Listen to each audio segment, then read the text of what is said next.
All right, it's time to start. Let's get started. Well, good morning, everyone. Welcome. I hope you had a wonderful, glorious day, as it is the day of resurrection on Sunday. And we'll start with the gospel um, for today, and then we'll open it up to questions and answers at the end.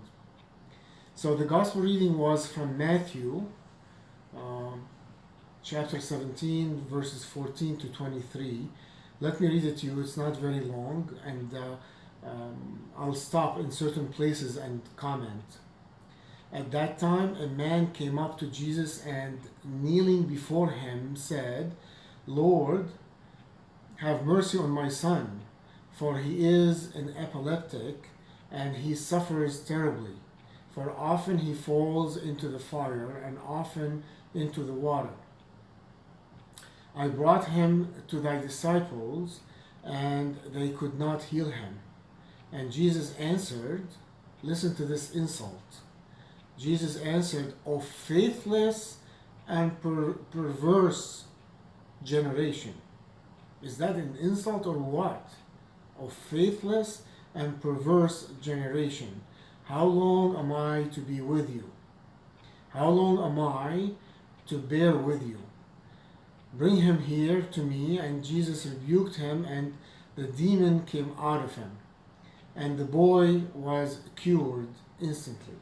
Then the disciples came to Jesus privately and said, Why could we not cast it out?" And Jesus said, "Because you have no faith." Here comes the insult again.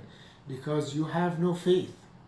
For truly I say to you, if you have faith as a grain of mustard seed, you will say to this mountain, 'Move from here to there,' and it will move, and nothing will be impossible to you. This kind never comes out except by prayer and fasting." As they were traveling together through Galilee, Jesus said to them, "The Son of Man is to be delivered into the hands of men, and they will kill him, and he will rise on the third day." Okay. I don't know if you consider these two things that I mentioned as insults, but I think they are a lot of insult to the disciples. You see, they lived with him, they saw him perform miracles, they listened to his teachings, they walked with him, they were with him 24/7. But yet, he tells them they are faithless, they have no faith. They are perverse generation. What could they have done more in order to have faith more?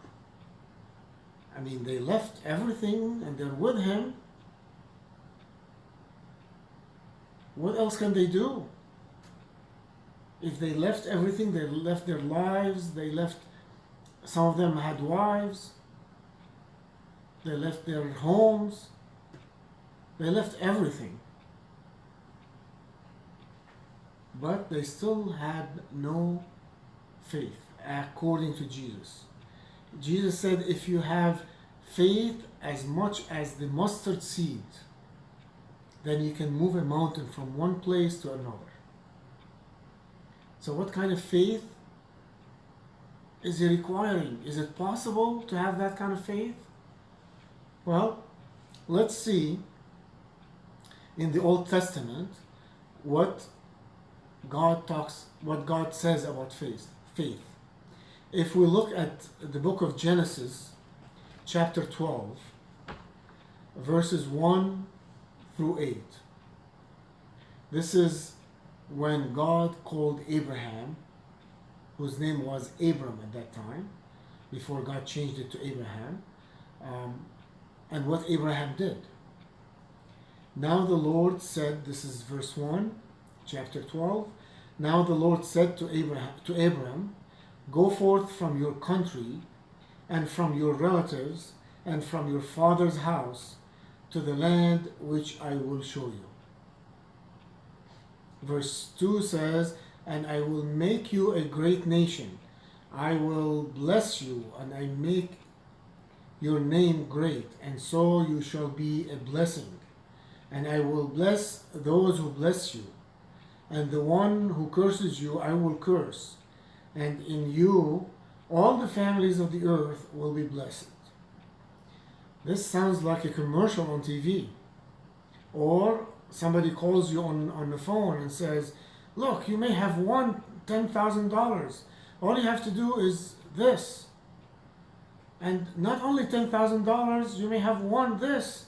And wait a minute, there is more. I will bless you. I will bless your name. Bless everybody who blesses you. What was Abram's response? He didn't say, well, who are you to tell me all of these things?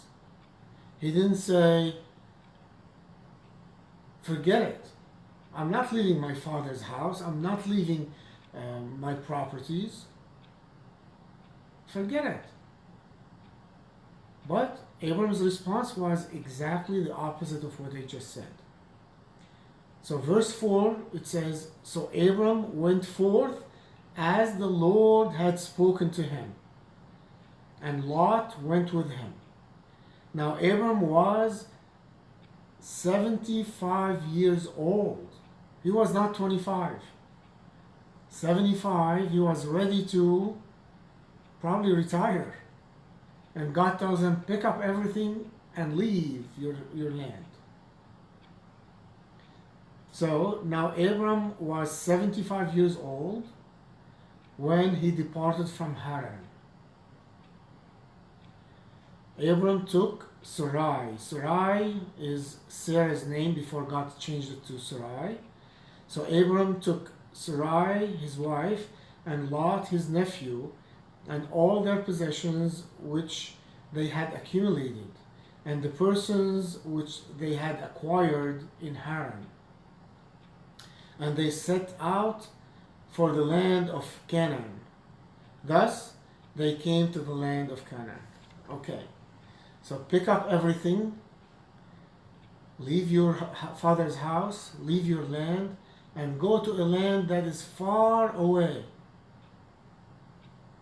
That is far away. Yeah, this is very, very enticing. I'm being facetious, of course. Well, Abram did exactly that. He showed his faith through his works, through his obedience. He showed his faith through his works. We too should do that. If we are asked to leave father and a mother, a brother or a sister, a wife, a husband, if we are asked to do that, we need to do it. As Abraham did. He left everything and followed God's command. That's what Jesus meant. If you had a faith as big as the mustard seed, you would have moved mountains. So that's what he asked of the disciples. So what did the disciple not have? They left their relatives, they left their houses, they left everything and followed him. What was missing? That they did not have enough faith. As it turned out, they needed to give of themselves, which is exactly what they did according to the book of Acts. According to the book of Acts, that's exactly what they did. They gave themselves to the Lord, to the extent that people would pass by Peter's shadow to be healed. That's what the book of Acts tells us. So, how should we respond to this? We need to make total commitment to God. If we haven't done that, we need to make total commitment to God. Our faith in God cannot waver. Otherwise, it becomes like the faith of the disciples during this gospel reading, or during this, whenever this gospel reading happened. It would be a superficial faith. We need to model our faith after Abraham, after Abraham's faith, and after the disciples' faith during the time when the book of Acts took place. That's the way to have our faith.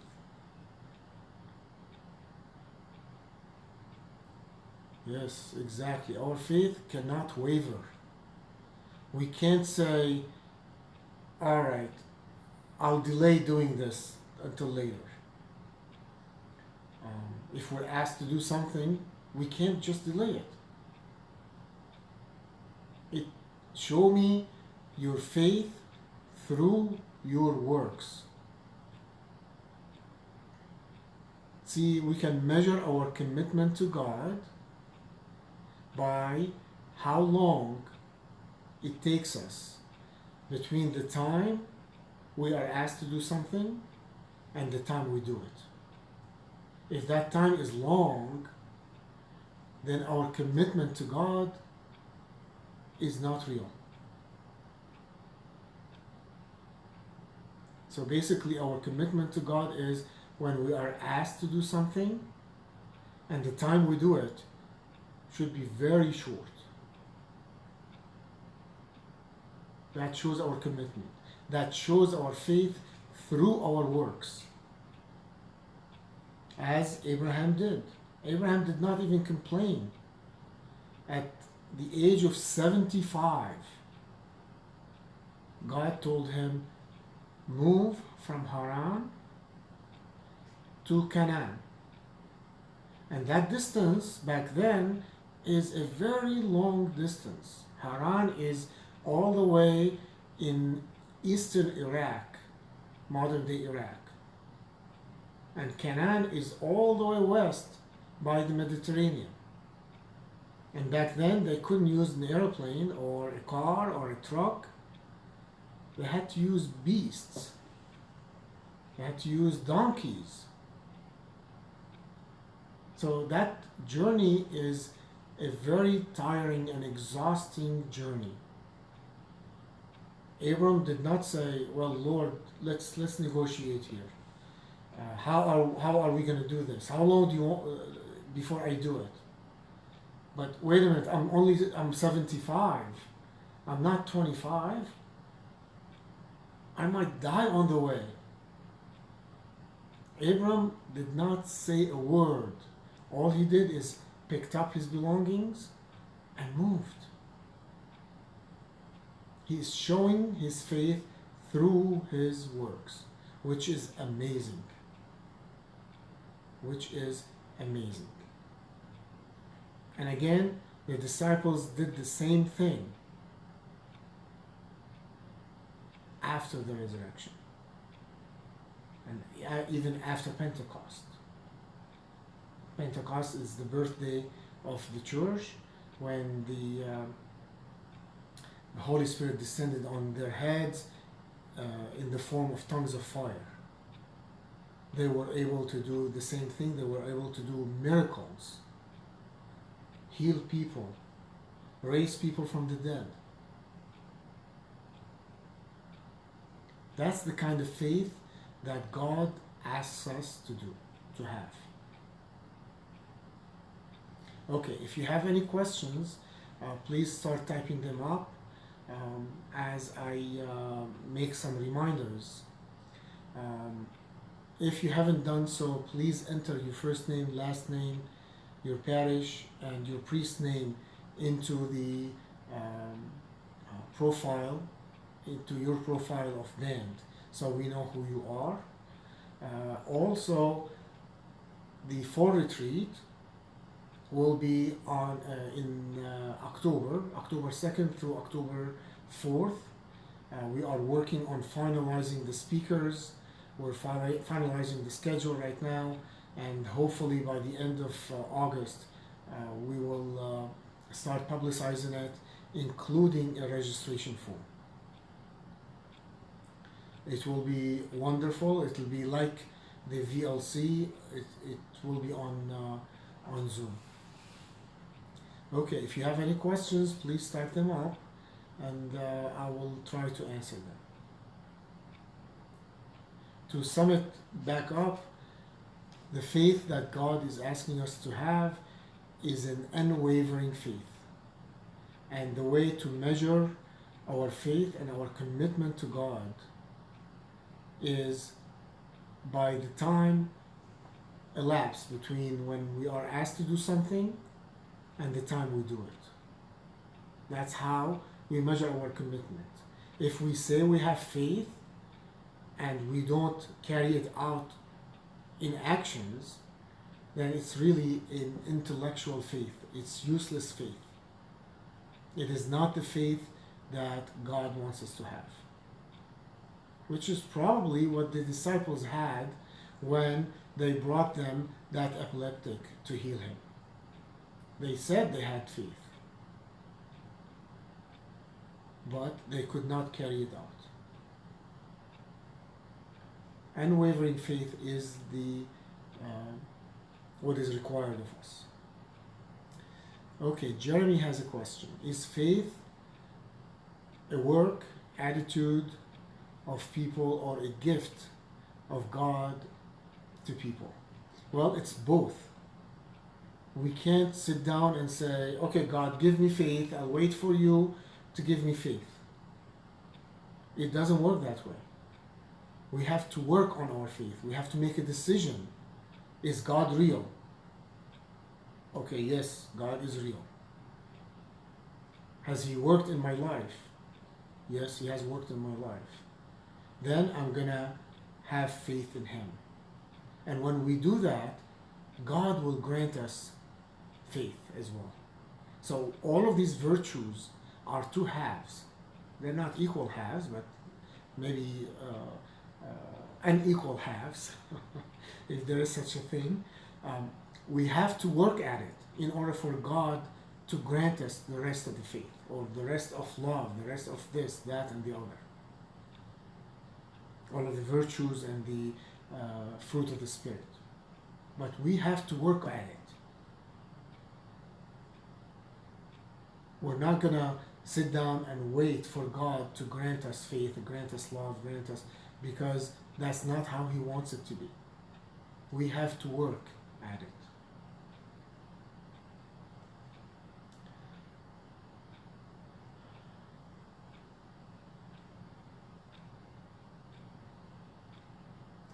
Hello, Father Kamal. Good afternoon. Anasia, how do we know when God is asking us to do something?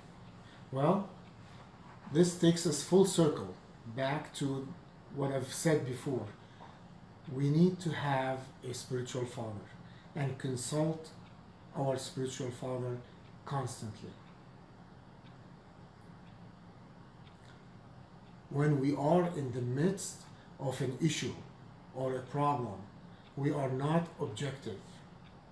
We need someone from the outside to look in, and that person is the objective person. And that is a spiritual father in Orthodoxy. So every Orthodox person must have a spiritual father to receive advice on certain situations. And he can discern and help you discern what God is asking you to do. Sometimes it's very subtle. That's why we need an advisor, a spiritual advisor. That's the spiritual father. And again, every Orthodox person must have a spiritual father. What can you tell us about Beirut and on the ground? Sarah. Um, well, as you all know, there was a massive explosion in Beirut. It's been now a week and a half, and that explosion um, destroyed a good part of Beirut. The explosion happened at the port of Beirut, and overlooking the port of Beirut is St. George Hospital, that is owned by the Archdiocese of Beirut, our Archdiocese of Beirut. And the hospital was completely destroyed. What's left is the cement, but everything in the hospital was gutted. So the hospital is not working. 12 patients died. Several nurses died. Several people were injured. It houses 300,000 people became homeless because of that explosion. And other two hospitals were destroyed.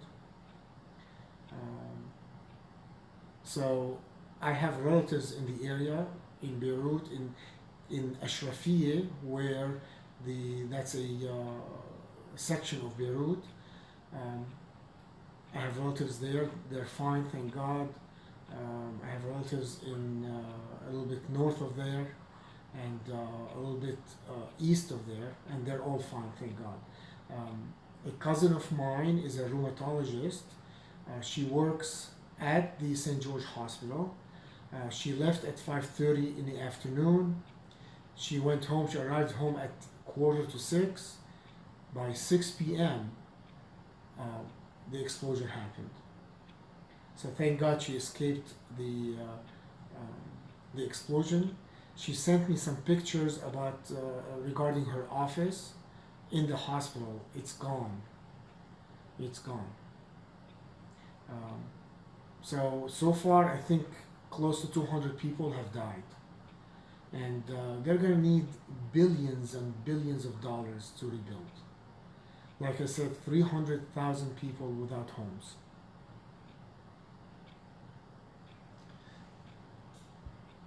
Okay. Deborah, in today's epistle, Paul talked about being a father, but Jesus said, call no man father. So how are we to understand that? Yeah, that's a very good point. How do we call our priests father if Jesus said, don't call anybody father? How does that work? Very interesting observation. Well, there is only one Father, it is true, God the Father Himself. But the priesthood itself is modeled after God's ministry. And that's why we call them fathers. They handle the body and blood of Christ. Their hands, that's why we kiss their hands. Because they handle the body and blood of Christ. In that sense, we call them Father. They are representing God Himself, who is the true Father. That's why we do it. In addition, we can't take verses from the Bible by themselves, take them out of the Bible and interpret them without the rest of the Bible. Everything has to be interpreted in context. Okay? And in context, it means what I just said. How do we call our biological father, Father? Because the household, the home, as St. John Chrysostom said, has to be the little church. If it is not the little church, then we're not doing our job. The home has to be the little church, and the Father, in that sense, is representing God the Father. So in that sense, we call the priests fathers. We call our biological father father, in the sense that they represent God the Father. We cannot take things literally in the Bible. They have to be taken in the context of the Bible, in the context of the tradition. Okay, let's see.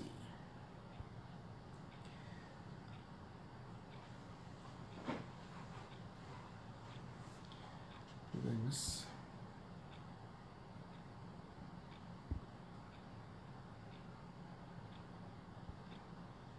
Trying to find where I was. Here it is. Okay. Okay, and Norma says the Diocese of Beirut, the Archdiocese of Beirut school and major churches were hit hard as well. Yes, the Archdiocese of Beirut, I received a video about it. It's almost destroyed. Churches are almost destroyed. Schools, everything. It was an incredible explosion in Beirut. Okay, Alfred says, as a layperson, is our parish priest always our spiritual father? Well, to get back to the idea of the spiritual father, in general, the parish priest is the spiritual father of the parish. But there are cases when things don't work out. For example, the priest's wife and children are not going to go to their biological father or to her husband for confession, to be their spiritual father. They're going to find somebody else. There are, in certain cases, there is no chemistry between a certain person and the parish priest. You need to have chemistry between you and your spiritual father in order to go to him and say, look, I messed up. So in those cases, you have to find somebody else. And the way I tell people to find somebody as a spiritual father, you need to observe a bunch of priests, a bunch of bishops, and see if they do what they preach, and see if you have chemistry with them, you see if they are knowledgeable. And then after a while, you choose one of them, and you go to him and say, I want you to be my spiritual father. Don't ask, can you be my spiritual father? Don't ask. Just go say, I want you to be my spiritual father. Order. Because priests and bishops have a lot to do, a lot of work. And if we ask, it's probably the answer will be no. Okay.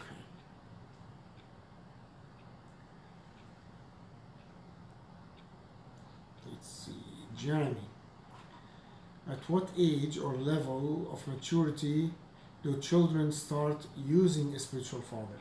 I would say they need to start getting used to spiritual father at the age of 7. Around 7, they need to do that. They're not going to be sinning great sins. They're not going to kill someone. They're not going to commit adultery. But they need to get used to the idea of having a spiritual father, calling the spiritual father. I have spiritual children who are 7 and 8. Because if you're not used to the idea, as you grow up, you don't want it. It's a lot of pressure if it is not used correctly. To go to someone and say, look, I did this, I did that, I did this. It can be embarrassing if we don't look at it the right way.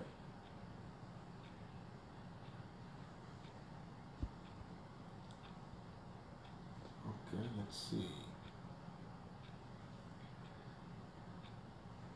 Where did that? Must one obey to what her spiritual father tells them? Can they debate with the spiritual father? Well, that's Theodore. Um, it is very important to be able to discuss things with your spiritual father. Okay? And God gave us freedom of choice, right? So, what I do with my spiritual children, I suggest to them and I say, it's up to you to accept it or not. And the spiritual children I have who are high teens and in their low 20s, usually at the beginning say to themselves, and they admit it to me afterwards, well, what does he know? I'm not going to do what he said. I'm going to go and do this. And usually it is the wrong choice. They come back and they tell me, okay, I've got to admit to you, I didn't trust what you said, and I did what I wanted to do, and the result was not what I wished. I noticed that what you suggested was the right thing to do. So it takes a period of adjustment to trust the spiritual father and to do what he says. Now, there shouldn't be blind obedience. There should be obedience, but with discussion. Yes, you should be able to talk with your spiritual father and say, what you're telling me is to do A, but it looks like B is better because of this and this and that. And he should be able to explain to you why A is better than B. A might be better than B for you, but B might be better than A for another person. So it depends on the person. The advice depends on the person. Especially if there is a sin involved, then the penance or the solution is not only based on the sin, it's based on the person and what that person is able to accept. St. John Chrysostom used to say, if two people come to me for confession and both of them confess exactly the same sin, they both leave with different penance. They don't get the same penance. So it is very important to be able to discuss issues with your spiritual father.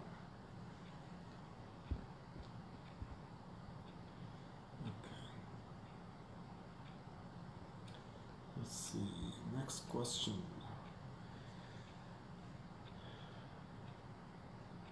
Deborah says, thank you. This is a question I got from family who are not Orthodox. Okay, cool, wonderful. Anasia, what should one do if their spiritual father dies? Well, they need to look for another spiritual father. They cannot stay without spiritual father. That's my advice to them. And this is going to happen to everyone because the spiritual father is usually older than us. So it's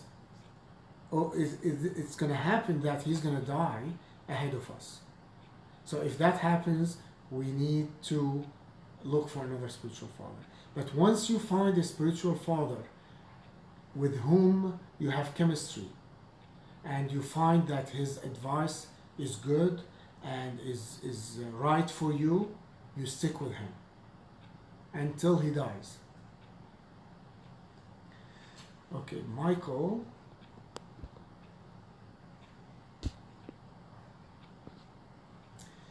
Okay, Michael has the answer. In the Band app, click on the settings icon at the bottom of the screen. It may look like a gear, okay? And then click My Settings and then click Band Profile to get the screen where you can add it. This way you can add your church and your last name and your parish priest name. So let me read it again. In the Band app, click on the settings icon at the bottom of the screen. It may look like a gear. Then click My Settings and then click band profile, and you can set it over there. That is how you can add the church you are from, the name of the church, city, state, in the what is your role in the group. So the field that is called what is your role, that's where you add it in the setup. Okay. That is to answer the question from earlier, where to add your first and last name and what church you are from. Okay, great. Deborah has a question. I think that's a question. It has been quite an adventure joining the church at age 64, and it indeed was hard to get used to the idea of a spiritual father, but it is getting much better. Okay, exactly. It's never too late, 64 or 94, to join the church, and it's never too late to have a spiritual father. Like I said, a spiritual father is very important to advise us on how we can carry out our lives. Any other question? I'll give you one more minute to type questions, otherwise we will end. Today's live streaming.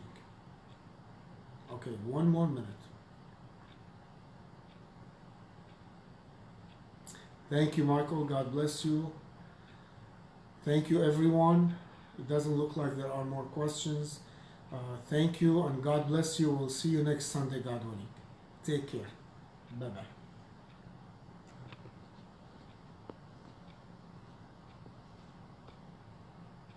Oh, there was one more question. Let me see. There is a lawyer-client privilege. How is this similar to the spiritual father? Well, it's at least as serious as that privilege between a lawyer and client. It's completely confidential. Nothing that is confessed can be divulged. Not only that, I tell people, nothing that you and I discuss, I will divulge. That's the way it's supposed to be.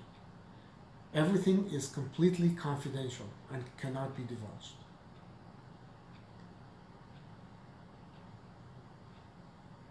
Wonderful, Ali. Great. Thank you, Anasia. We'll see all of you next week, God willing. Take care. Bye-bye.